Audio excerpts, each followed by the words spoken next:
एक average student भी ज़िला टॉपर बन सकता है, स्टेट टॉपर बन सकता है, टॉप 10 में अपना स्थान हासिल कर सकता है। इसका जीता जागता उदाहरण हमारे बीच आज मौजूद है। नमस्कार, मैं आशीष कुमार आज मौजूद हूँ बेतिया के लिबर्टी सिनेमा चौक पे। हमारे बीच इस समय आसिफ का पूरा परिवार है, आसिफ भी है। बता दें कि आसिफ ने ज़िला टॉप किया है, साथ ही साथ बिहार में इन्होंने 10वां स्थान भी लाया है। तो बिना समय गवाए हम सीधे आसिफ से बात करते हैं कि एक एवरेज स्टूडेंट से एक टॉपर के रूप में आने का जो सफ़र है ये कैसा होता है। बहुत बहुत बधाई हो आसिफ, ज़िला टॉपर होने के लिए, साथ ही साथ पूरे बिहार में 10वां स्थान भी लाने के लिए। क्या बताना चाहेंगे आप इस पे? पहले हम एक एवरेज स्टूडेंट थे, फिर मेरा मतलब पढ़ाई की तरफ लगाव जो है वो तब हुआ, बढ़ने लगा जब 2021 में मेरी बहन टॉप की। तो मेरी बहन टॉप की तो मतलब भाई बहन में जब झगड़ा होता है तो वो चिढ़ाती थी कि हम तो टॉप किए हैं, तुम देखेंगे क्या कर लेगा ये सब। और मैथ में उसका फुल में फुल 100 में 100 नंबर आ गया था, तो उस पर और बोलती थी कि अच्छा, मैथमेटिक्स में 100 में 100 आया था उनको भी। हाँ, तो उसी से मतलब एक अंदर से ये हुआ कि इतना बोल रही है, ठीक है हम भी करके दिखा देंगे और तुमसे बेहतर करेंगे। और उसी का आज नतीजा है कि हम पढ़ें तो आज मैथ में मेरा भी 100 में 100 है और उससे 4 नंबर एक्स्ट्रा, मेरा 479 नंबर हम लेके आए हैं। चलिए, लोग दुनिया को देख के कम्पीट करने की कोशिश करते हैं, लेकिन यहाँ घर में ही कंपटीशन शुरू हो गया।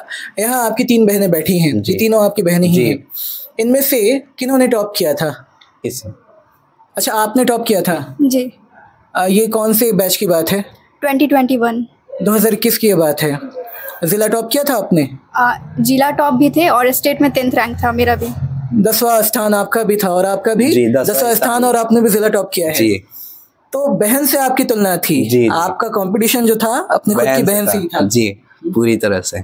किस क्लास तक आप एक एवरेज स्टूडेंट थे? लगभग 7th 8th तक हम एक एवरेज स्टूडेंट ही थे। उसके बाद 8 भी मेरा उसी तरह मतलब गया था लॉकडाउन के वजह से।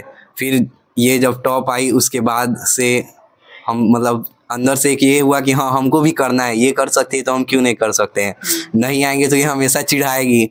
इस मोटिवेशन इसी का डर था क्या कि भाई मुझे हमेशा एक क्या कहते हैं उसको, मतलब घर में जो है ये ना हो कि कोई ये बोले कि हाँ बहन टॉप कर गई, भाई क्या है, भाई तो मेल ईगो कहते हैं इसको, कि अपने ईगो पे आया ना। जी जी, कि मतलब बहन जब की है तो वो तो समाज में हो गया कि हाँ कि मतलब मेरे पापा की बेटी टॉप की है और उसमें कि हाँ आप भी अपने पापा के बेटे ही हैं, तो आपका भी फर्ज बनता है। टॉप करके दिखाएंगे हम। मार्क्स क्या है आपके? टोटल मार्क्स 479 है। 479 है। और अगर प्रतिशत की बात करें तो कितने प्रतिशत हैं आपके? 95 पॉइंट कुछ है, 95.8 है मार्क्स। चलिए, एक बार फिर से बहुत बहुत बधाई। चुकी है आपने पूरे बिहार में 10वां स्थान प्राप्त किया है। करीब 51 ऐसे स्टूडेंट हैं जो कि टॉप 10 में है, जिसमें से आप भी एक हैं। और अगर पश्चिम चंपारण जिले की बात करें तो आपने जिला टॉप किया है, तो 2 बार आपको बधाई। Thank you. कितना पढ़ लेते थे आप? अगर दिन भर की हम बात करें, एवरेज 6 से 7 घंटा तक पढ़ लेते थे। नॉर्मल आपका यही था, 6-7 घंटे के आसपास? ठीक है, बस यही देखते थे कि जितना देर पढ़े तो पूरा मतलब कि हाँ पढ़ रहे हैं बढ़िया ढंग से, ये नहीं कि हाँ इधर जा रहे हैं उधर जा रहे हैं। ये सब मैथमेटिक्स में 100 में 100 है आपको? हाँ पूरा। आपका भी जो मार्क्स था 100 में 100 ही था ना जी। तो देखिए, ये भी एक फैक्ट है कि बहुत सारे ऐसे बच्चे हैं जो एग्ज़ाम देते हैं पढ़ लिख कर, लेकिन आप दुर्भाग्य कहें या फिर कोई भी कारण कहें, वो उस स्थान को प्राप्त नहीं कर पाते हैं जिसके वो एक्चुअल हकदार होते हैं। और इसमें भी कोई दो राय नहीं है कि आपसे भी बहुत ब्रिलियंट बच्चे होंगे जो आपसे पीछे भी रह गए हैं। तो क्या सिर्फ पढ़ाई ही एक चीज़ होती है या फिर कुछ ऐसी थिंकिंग भी होनी चाहिए, कुछ ऐसा समझ भी होना चाहिए जो चीज़ों को समझने में, फिर उसको एलेबोरेट करने में थोड़ा लगना चाहिए कि हाँ ये औरों से भिन्न है? जी, तो यही था कि मतलब चीज़ों को समझ के हम किया करते थे। ये नहीं कि हाँ कोई चीज़ हम पढ़ रहे हैं, कोई सब्जेक्ट तो सब्जेक्ट मान के हम नहीं पढ़ते थे। हिस्ट्री है, ज्योग्राफी है, कुछ भी है तो एक कहानी की तरह से कि हम कहानी पढ़ रहे हैं, कहानी बढ़ते जा रहा है, उसी में कुछ कुछ हमको मेन चीज़ मिल गया तो उसको दिमाग में बस रख लेना है।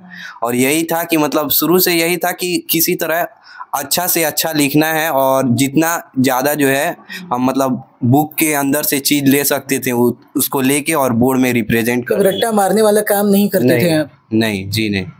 इतिहास वगैरह अगर पढ़ते थे तो क्या जी। कहानी की तरह उसको कहानी की तरह मतलब मन ही मन में कि हाँ ये हुआ होगा फिर ऐसा ये वो। चलिए बढ़िया है, ये बहुत अच्छी बात है कि खुद को उस हिसाब से तैयार आपने किया है कि चीज़ों को आप एक कहानी की तरह पढ़ते हैं फिर उसको अपने हिसाब से जवाब के रूप में देते हैं। चलिए अब बारी आती है आपके इंटरमीडिएट की। जी क्या सब्जेक्ट वगैरह कुछ सोचा है आपने? जी ISC बायो से करना है। बायोलॉजी? जी। डॉक्टर वगैरह? जी डॉक्टर बनना है जी। तय है एकदम? हाँ तय एकदम। चलिए तो मिला जुला के बात यही है कि माहौल का असर एक्चुअली पड़ता है लोगों पे।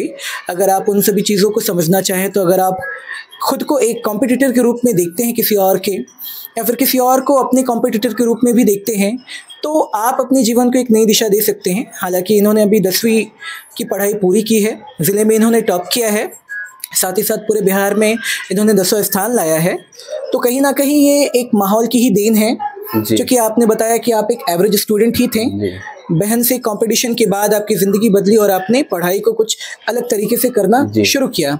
चलिए हमारी उम्मीद यही है कि आपने जिस तरह मैट्रिकुलेशन में कंपटीशन की भावना को रखते हुए वो कर दिखाया है जिसके बारे में आपने कभी सोचा था, हमें उम्मीद यही है कि आप अपने भविष्य में, अपने फ्यूचर में, अपने करियर को भी कुछ उसी तरीके से तराशेंगे, उसी तरीके से आप अचीव करेंगे जिसकी आप सोच रखते हैं, मंशा रखते हैं। जी। न्यूज़ 18 बेतिया से आशीष कुमार की रिपोर्ट।